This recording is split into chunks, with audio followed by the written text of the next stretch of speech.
You ask Tiger to solve. This deals with linear equations with one unknown. The final result is x equals 1.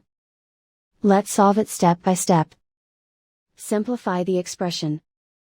Expand the parentheses. Multiply the coefficients. Simplify the arithmetic. Group all x terms on the left side of the equation. Subtract 4x from both sides. Group like terms. Simplify the arithmetic.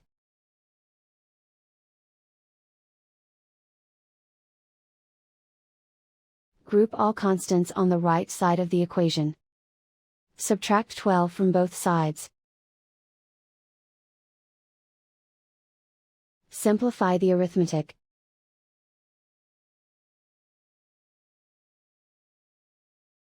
Isolate the x.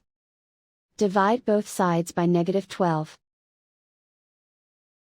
Cancel out the negatives. Simplify the fraction. Cancel out the negatives. Simplify the fraction. And so the final result is x equals 1.